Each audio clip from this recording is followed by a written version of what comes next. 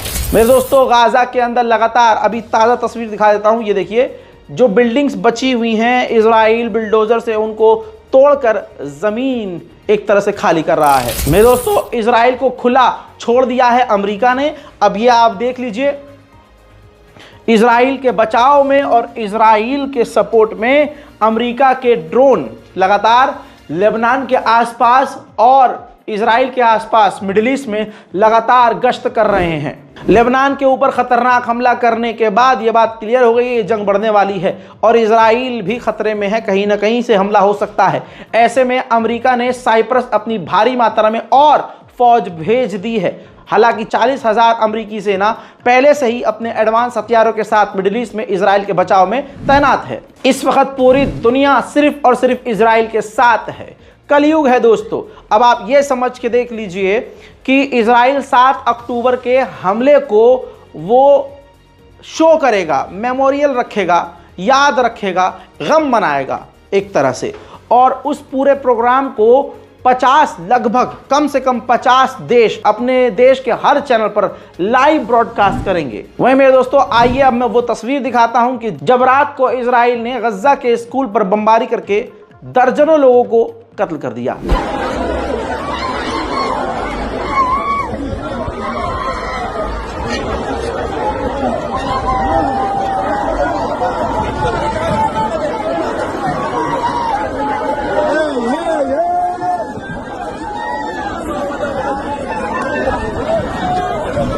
मेरे दोस्तों, इसी तरह से यमन की तरफ से इजराइल पर हमला हुआ। देर रात को मिसाइल आई यमन से, जिसे इजराइल ने इंटरसेप्ट किया। תראה, תראה, צלם אותם. תסתכל, זה טילים. תראה, תראה, תראה. זה כיפת ברזל עליהם. זה נראה לי חץ או משהו עליו. וואלה, תל אביב.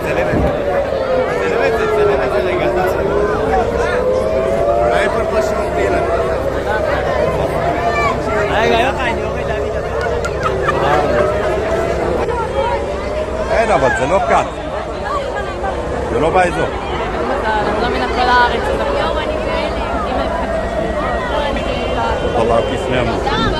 उधर मेरे दोस्तों, इजराइल को अंधा पैसा और अंधा हथियार अमेरिका दे रहा है। $8.7 बिलियन के हथियार एक बार फिर से अमेरिका ने इजराइल के लिए अप्रूव कर दिए हैं। उधर साउथ अफ्रीका के प्रेसिडेंट ने यूएन के अंदर साफ कहा है कि इजराइल जेनोसाइड कर रहा है, नरसंहार कर रहा है, अंतर्राष्ट्रीय कानूनों का उल्लंघन कर रहा है। दुनिया को इसे रोकना ही होगा।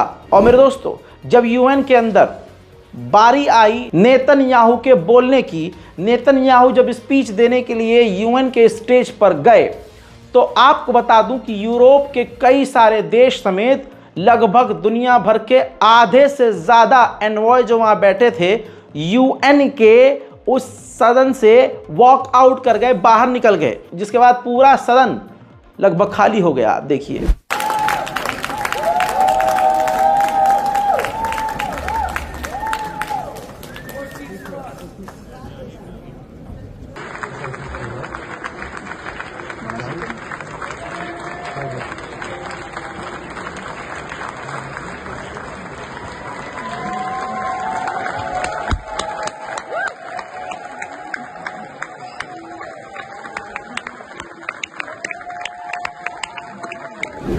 यूएन के अंदर एक खास चीज जो हुई मैं दिखाना चाहता हूं। नेतन्याहू ने ये 2 तस्वीर दिखाई, जिसमें एक देखिए 2 पोस्टर ये लेके खड़े हैं, जिसमें कहा है कि एक जो पोस्टर है उस पर लिखा है द कर्स, यानी श्राप, जिसमें यमन इराक, ईरान को बताया है दुनिया के लिए शराब, उसे काला रंग में दिखाया है। लेकिन द ब्लेसिंग यानी जो पूरी दुनिया के लिए और ख़ासकर इजराइल के लिए सुकून है, एक समझ लीजिए आशीर्वाद है, एक उसके दिल की तसल्ली है, उसको हरे रंग में दिखाया है। और वो देश हैं सऊदी अरब, यूएई, इजिप्ट, बहरीन, जॉर्डन और सूडान। लगभग मेन जो अरब देश हैं उनको अपना साथी, अपने लिए करम बताया है। और जो दूसरे देश हैं जिनको पोस्टर में मैंने दिखाया, जो लेके खड़े हुए हैं, उन्हें अपने लिए शराब बताया। यूएन के अंदर नेतन्याहू ने यह भी कहा कि अगर सऊदी अरब से इजराइल की डील हो गई तो मिडिल ईस्ट जन्नत बन जाएगा। वहीं यूएन के अंदर नेतन्याहू ने ईरान को धमकी देते हुए कहा कि अगर ईरान ने हम पर हमला किया तो पूरे मिडिल ईस्ट में ईरान पर हम कभी भी, ईरान के इलाकों पर, ईरान के गढ़ पर या ईरान के संगठनों पर कहीं भी हमला कर देंगे। मिडिल ईस्ट में आज जो कुछ भी हो रहा है अरब देशों की रजामंदी से हो रहा है। अब इस लड़की को देखिए, यूएई यानी दुबई के एयरपोर्ट पर इन्होंने जो शर्ट पहनी थी उस पर फिलिस्तीन का एक साइन, एक झंडा बना हुआ था। तो यूएई की अथॉरिटी ने इनसे कहा ज़बरदस्ती कि आप इस शर्ट को उतार दीजिए। जब अरब खुद फिलिस्तीन से इतनी नफरत करता है तो इजराइल क्यों ना फिलिस्तीन पर कब्जा करे। मेरे दोस्तों, ये तस्वीर देखिए, इजराइल ने 100 से ज़्यादा गाज़ा के लोगों की लाशें गाज़ा की अथॉरिटी को सौंपी है। न उनका नाम पता है, न एड्रेस पता है, कौन है नहीं पता, लेकिन 100 लाशें इजराइल ने गज़ा को सौंपी है। मैंने आपको मिडिल ईस्ट रिपोर्ट के अंदर गज़ा, फिलिस्तीन, लेबनान जो था सब कुछ बता दिया है। उम्मीद करता हूं कि मेरे रज़ाग्राफी अनस्क्रिप्टेड इस चैनल को सब्सक्राइब करेंगे आप लोग, ताकि आपको तमाम अपडेट्स मिलते रहें। इस बारकोड का इस्तेमाल आप कर सकते हैं, बीच बीच में काम नहीं करता है, माजरत। आप लोग मुझे बताते हैं मेल पर, उसके लिए बहुत बहुत शुक्रिया। ये बारकोड फिलहाल काम कर रहा है। बारकोड का इस्तेमाल करके आप फिलिस्तीन, गज़ा की मदद के लिए आगे आ सकते हैं, वरना दोनों हाथ बुलंद करके भारत के मुसलमानों समेत पूरी दुनिया के मुसलमानों के लिए दुआ ज़रूर करें। मैं हूं रज़ा और आप देख रहे थे रज़ाग्राफी। जय हिंद।